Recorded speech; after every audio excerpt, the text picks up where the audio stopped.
I got stopped earlier by one of those charity muggers. You know the ones in the high street with the clipboard and the optimism? He stopped me and said, if you give £5 a month, no children will get hurt. It's like a fucking protection racket, isn't it? Speaking of charity, though, the largest charitable contribution in human history was made last year. An American man gave away $32 billion. He was some kind of Wall Street financier, gave away $32 billion to the third world. What an incredible, selfless, wonderful thing to do. But spare a thought for his children. How annoyed would you be? You've done what, Dad? Oh, for fuck's sake. So you're telling me the only way I'm going to get my inheritance now is if I move to Africa and get AIDS? Livid. Have a guess, ladies and gentlemen, how much I give every year to animal charities. Have a guess. If I pay... No? 20 grand. Hundreds of thousands. Do you even know who I am? That's fucking optimistic. Fuck all! Fuck all is exactly right. I realise some other people said nothing, but nothing is not the same as fuck all. Giving nothing to an animal charity would be, I'm sorry, I forgot. Fuck all is much more, No. And I'll tell you why I give fuck all to animal charities. It's because there are charities out there for sick and dying children.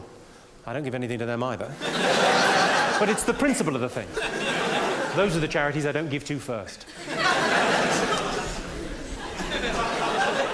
You know why they raise all that cash to dig wells in Africa? So when they're finished, they can throw money in and wish for food.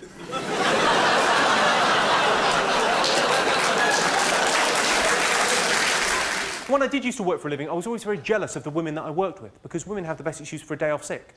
I love a day off sick. Marvellous. Duvet, very nice and comfy. And women have the best excuse. The best excuse, as we all know, is women's problems. And the reason women's problems is the best excuse is because women's problems is the end of a conversation.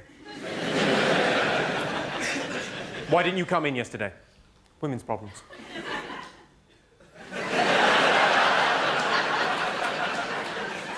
I like to think if I was the boss, things would be slightly different. Women's problems. Tits or fanny? Which is it? Maybe I could have a look. My father used to say, whatever doesn't kill you makes you stronger. Till the accident. Feminists say, and you may agree with this, you may not, feminists say, a woman's work is never done. Maybe. They got themselves organised a bit better. It's a bit of an icy stare you with me there, madam. What you've got to understand is that's postmodern misogyny. That joke is, in fact, steeped in irony. So don't you worry your pretty little head about it, love.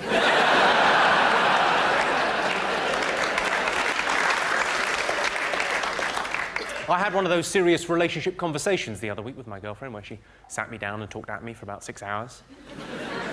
I hadn't realised until then that when a man says he is spoken for, that is quite literally what he means. She said to me, Jimmy, we're at a crossroads in our relationship. Down one road is hard work and commitment, but ultimately, happiness. And down the other road, well, the other road is a dead end. And I said, that's not a crossroads, that's a T-junction. Well, I'm glad you laughed. She went fucking mental. I've always liked swearing. I'm a big fan of swearing, especially sort of middle-class, polite swearing, the sort of swearing parents do in front of the kids to pretend they don't swear. Terms like effing. We all know it means fucking, but it's a nicer way of saying it, isn't it? I've got a story about this. I was at a wedding with my friend Craig. He's Scottish. He swears a lot. Actually, I don't need to say both of those things. Anyway, we're all suited and booted at this very posh wedding on our very best behaviour. He leans across the table. He says, pardon my French. I thought we're in trouble here. I happen to know you don't speak French. You barely speak English. He says, pardon my French, but we all know Paul is an effing cunt.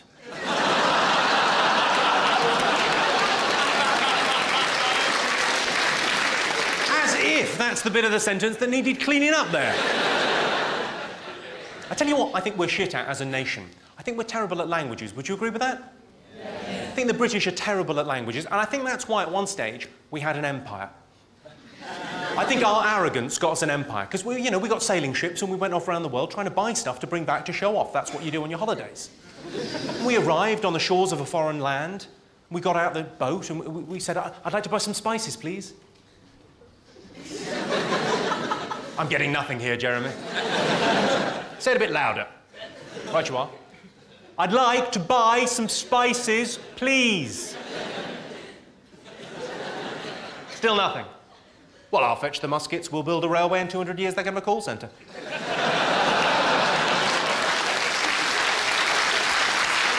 I met a fat vegetarian. I thought, well done. All that on salad, you go, girl. Whenever I'm cooking, I always make sure there are vegetarian options. They can make do, or they can fuck off.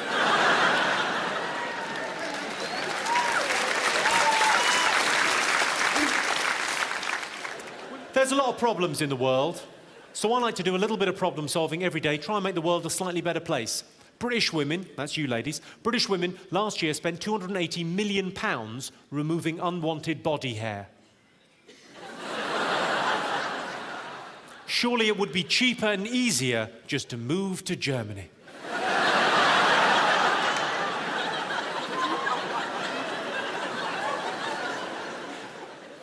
If you're worried about putting on a few extra pounds and you want to be ready for next summer with your beach body, why don't you visit Somalia and get some fucking perspective?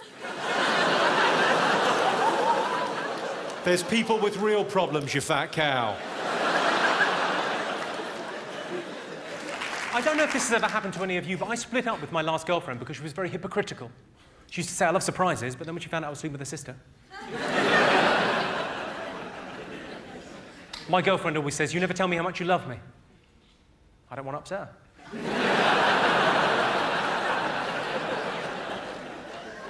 A couple of weeks ago, we were making love and she had an asthma attack. I did briefly think I was doing really rather well.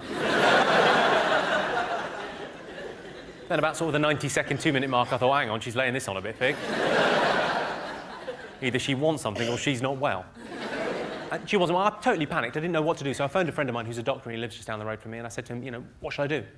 He said, well, yeah, don't panic. It could be quite serious. It probably isn't, but I'll pop right over. I said, what should I do in the meantime? He said, finish yourself off. Don't give me that look. It was the right thing to do.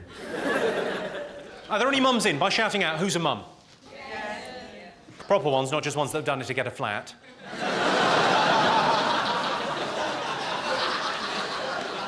I'm kidding. We all love mums. You know, mums are great. They're the great unsung heroes of our society. They do so much for so little. What do mums ever get? All they ever get is, not even a thank you, just Mother's Day. Mother's Day's rubbish, isn't it? It's like a Toblerone from the garage or some flowers from a lamppost. What? I think it's all right to give your mum flowers you've taken from a lamppost where there's been an accident. Because if you think about it, you wouldn't do that if she'd brought you up a little bit better. It's her fault. Roller coaster, pooper scooper, oompa loompa, Kawasaki. 4 unrelated words, meaningless in all respects, other than if you're trying to do the Geordie accent. In which case, they're a fucking gift. Roller coaster, pooper scooper, oompa loompa, Kawasaki. This makes me happy.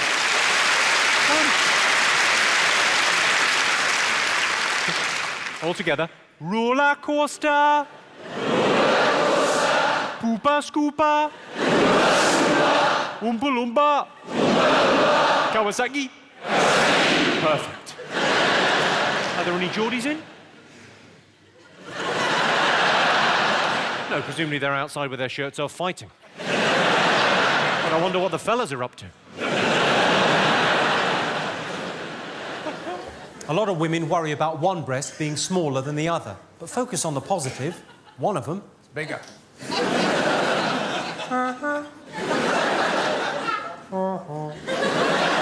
And we call that one our favourite. This is interesting. There's an evolutionary reason why men love breasts. It's because prehistoric men loved breasts. Have you noticed this, ladies? All men have got obsessive-compulsive disorder when it comes to boobs. Have you noticed that? All men have got OCD when it comes to breasts. No man has ever kissed and caressed a breast, yeah? All right, not a brilliant mime, I'm sorry. That looked like I was cracking a safe whilst trying to get the temperature right in a hotel shower. Pretty multitasking. Turn on the taps, test the water. That's how I remember it.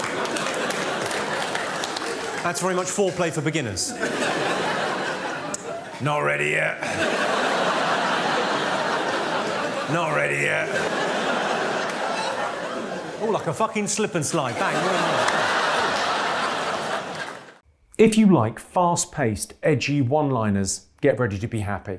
I'm announcing a new tour. It's called Jimmy Carr Laughs Funny, and I'll be touring all around the world. Come and see me. If you don't like fast-paced, edgy jokes, then it's not for you. You know, get some perspective. Maybe they're just jokes.